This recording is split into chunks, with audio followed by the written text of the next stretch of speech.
Good morning. In a few moments, we'll begin our day of prayer with Mass in the Brothers Chapel.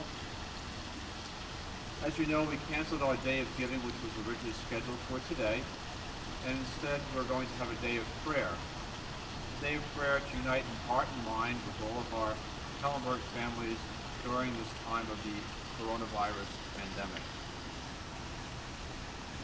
At this time, I'd like to be able to announce to you that we will reactivate the Kellenberg Memorial Misericordiae Fund. The Misericordiae Fund was established in 2001 after the terrorist attack on September 11th. It was designed to assist any families that suffered financial or catastrophic loss during that time. It was reactivated again in 2012 when Superstorm Sandy hit Long Island. Again, Kellenberg Memorial families united to assist those families that suffered tremendous loss. And we realize that although it's very early to tell exactly what kind of losses we'll all face, we want to be ready and willing to assist any families that, again, will be suffered due to this pandemic that is scourging our country at this time. So I encourage you, if you'd like to assist families in need, we'll set up this Misericordiae Fund.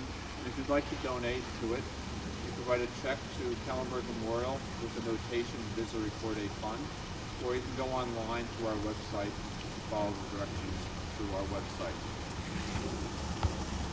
The money in the Misericordiae Fund will be solely used to assist families who are in need due to this crisis.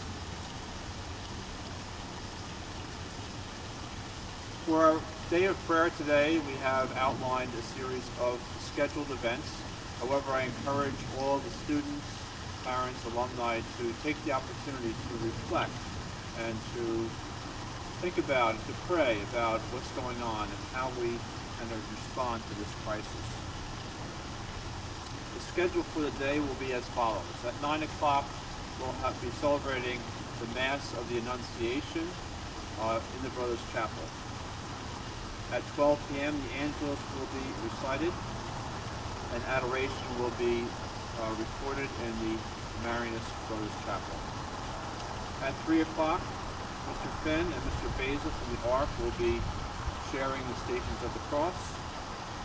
And at 6 p.m., we will have sung evening prayer with the brothers in the Brothers Chapel.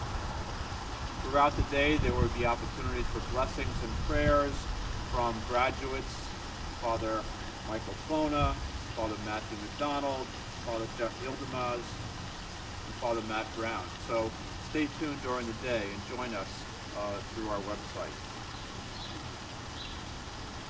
Recently, a parent shared with me this reflection, and I think it's something that we can all reflect on during this day of prayer. The reflection goes like this. There is so much fear about COVID-19.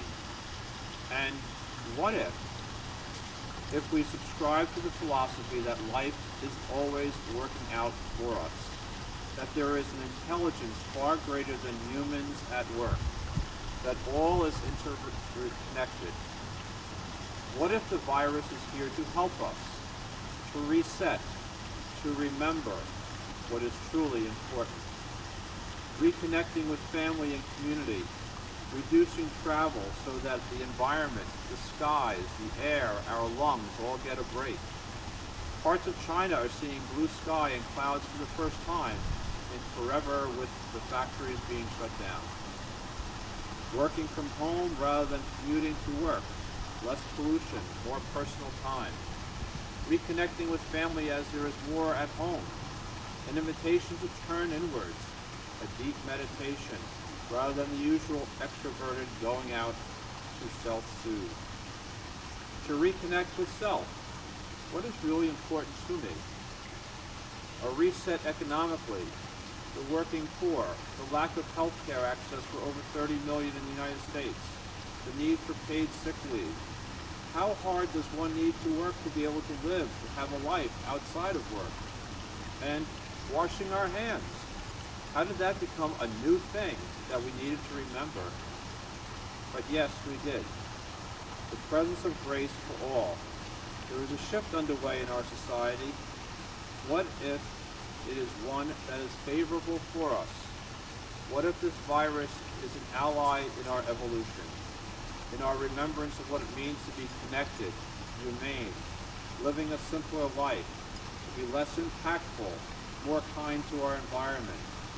An offering from my heart this morning, offered as another perspective, another way of relating to this virus, this unfolding, this evolution.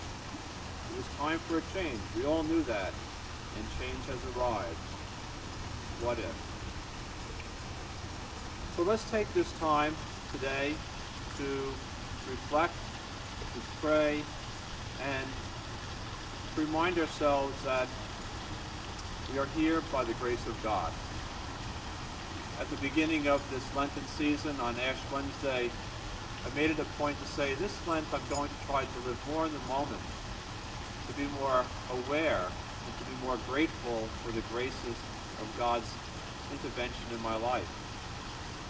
And believe me, this Lent, God is certainly challenging me to live more in the moment, as we cannot even plan from day to day, not knowing how this will unfold. But we know that in the end, God is with us, God will bless us, and God will protect us.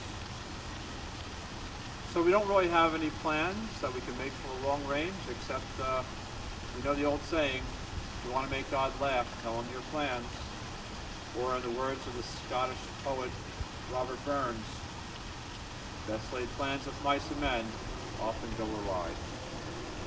So let's live in the present moment today. The moment is prayer. Lord, grant us health and safety for all of our family and friends, and may the Father and the Son and the Holy Spirit be glorified in all places through the Immaculate Virgin Mary. Amen.